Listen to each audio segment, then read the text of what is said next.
Hello friends, welcome back. आज के हम इस वीडियो में करने वाले हैं सेक्शन डी का क, ठीक है, जिसमें आपको कहानी दिया गया है। मुद्दे के ऊपर से आपको कहानी बनानी है और उसका उचित शीर्षक उसको देना है। तो यहाँ पे जो आपकी पहली कहानी आती है उसके ऊपर आपका जो मुद्दा यह दिया गया है कि एक सिंह वृक्ष नीचे आराम, સિંહના શરીર પર ઉંદરનું દોડવું, ઉંદરનું પકડાઈ જવું, ઉંદરની સિંહને વિનંતી અને મદદ કરવાનું વચન, સિંહે ઉંદરને છોડી મૂકવું, એકવાર સિંહનું જાળમાં ફસાવવું, ઉંદરે જાળ કાપી નાખી સિંહને मुक्त करवो। बोध। तो यहाँ पे आपको शीर्षक डालना है सिंह अने उंदर, ठीक है।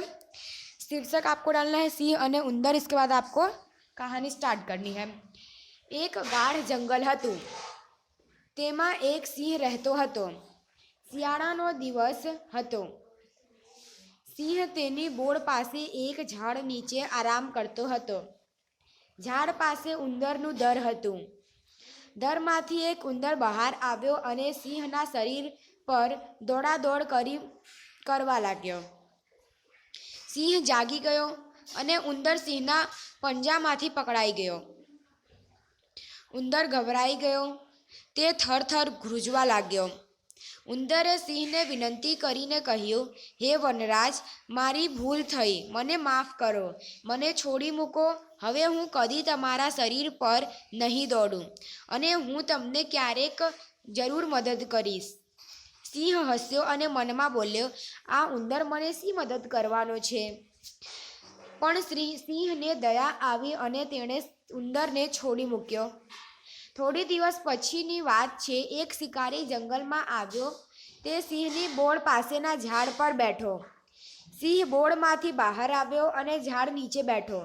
તરત જ શિકારીએ સિંહ પર ઝાડ ફેંકી। સિંહ ઝાડમાં ફસાઈ ગયો।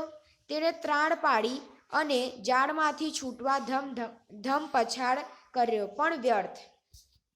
સિંહની ત્રાણ સાંભળી દરમાંથી ઉંદર બહાર દોડી આવ્યો અને તેણે સિંહને ઝાડમાં ફસાયેલો જોયો। તરત જ તે બીજા ઉંદરોને બોલાવી લાવ્યો।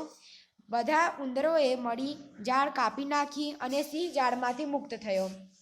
સિંહે બધા ઉંદરોનો આભાર માન્યો। શિકારી નિરાશ થઈ ચાલતો થયો અને જે કામ નાનો કરી શકે તે કામ મોટા કરી શકતા નથી। માટે સૌને આદર આપવો, કોઈનું અપમાન કરવું તેમ નથી। तो ये था आपका पहला कहानी, ठीक है, जिसका आपको शीर्षक था सिंह अने उंदर, जिसका मैंने आपको कहानी बता दिया। नेक्स्ट है आपका जेवो साथे तेवो, ठीक है, जेवा साथे तेवा। एक गामडानो माणस शहेरमां जाय छे।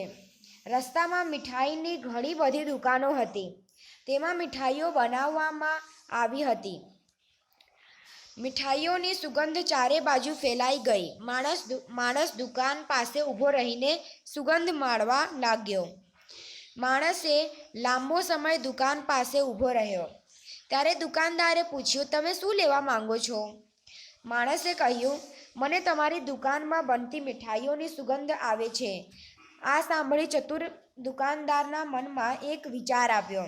दुकानदारे कह्युं, तमे मारी मिठाईओनी सुगंध लीधी छे तेनी किंमत मने चूकवणी करो, नहीं तो हूँ तमे अहींथी नहीं जई सको। एम के नहीं तो हूँ तमने अहींथी जवा नहीं दऊं। माणस पासे पैसा न हता तेथी ते मूंझवणमां पड़ी गयो। त्यांथी पसार थता लोको एकठा थई गया। मिठाईनी सुगंध पण कोई किंमत होय छे ए कोई समजी शक्युं नहीं। पछी एक डाह्यो माणस दुकानदार पासे गयो, खिस्सुं हलाव्युं અને પૂછ્યું, શું તમે અવાજ સાંભળ્યો? દુકાનદારે કહ્યું, મેં પરચુરણનો અવાજ સાંભળ્યો। પરચુરણ એટલે કે એ પૈસા થાય। પસાર થતા લોકો પણ સાંભળી શકે છે। માણસે તરત જ કહ્યું, તો બસ, તમને તમારી મિઠાઈની સુગંધની કિંમત મળી ગઈ। તમે પૈસાનો અવાજ સાંભળ્યો, હિસાબ બરાબર થઈ ગયું। દુકાનદારને તેની ચતુરાઈ મોંઘી પડી અને તે સાવ ચૂપ થઈ ગયો। બધાએ પહેલા ડાયા માણસની ચતુરાઈ પણ ખૂબ પ્રશંસા કરી। આમાંથી આપણને બોધ મળે છે કે જે માણસ જેવું કરે તે પ્રમાણે તેને ફળ મળે છે। ये था आपका सेकंड वार्ता, जिसका हमने शीर्षक दिया जेवा साथे तेवा। नेक्स्ट आता है अब आपका थर्ड मुद्दा आता है कि चार चोर चोरी करवा जवुं, पुष्कळ माळ मळवो, जंगलमां नाસી जवुं, बे चोरનું મીઠાઈ ખરીદવું, નગરમાં મીઠાઈ ખરીદવા નગરમાં જવું, મીઠાઈને ઝેર ભેળવું, બીજા બે ચોરની યુક્તિ, મીઠાઈની ખરીદી કરીને આવેલા બે ચોરને કૂવામાં ઢકેલી દેવો, મીઠાઈ ખાવી, પરિણામ અને બોધ। તો જો પહેલાં આપણે અહીંયા શીર્ષક શું છે? ખાડો ખોદે તે પડે। ચાર ચોર હતા, તે દરરોજ નાની મોટી ચોરી કરતા। એક દિવસ રાતે ચોરી કરતા ખૂબ ધન મળ્યું। તેઓ ચોરીનો માલ લઈને જંગલમાં ગયા। આજે ચોરીમાં સોના ચાંદીના દાગીના અને ખૂબ રૂપિયા મળ્યા હતા, તેથી તેઓ ઘણા ખુશ હતા। તેઓએ મીઠાઈ ખાઈ આનંદ મનાવવા વિચાર્યું। બે ચાર પૈસાને નગરમાં મીઠાઈ ખરીદવા ગયા। બે ચોર પૈસાથી નગરમાં મીઠાઈ ખરીદવા ગયા।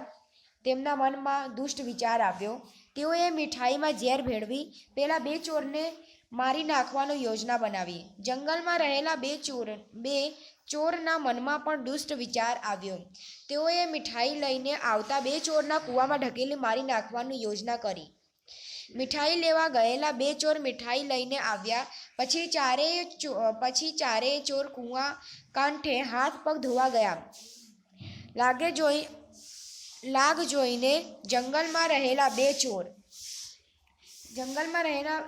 બે ચોરોએ મીઠાઈ લઈને આવેલા બે ચોરોને ધક્કો મારીને કૂવામાં ઢકેલી દીધા। પછી ઉપરથી મોટા મોટા પથ્થરો ફેંકીને તેઓને મારી નાખ્યા। હવે બાકીના બંને ચોરો મનમાં હરખાતા મીઠાઈ ખાવા બેઠા, પરંતુ મીઠાઈ ખાધા પછી થોડી વારમાં ઝેરની અસર થતાં તેઓની પણ રામ રમી ગયો।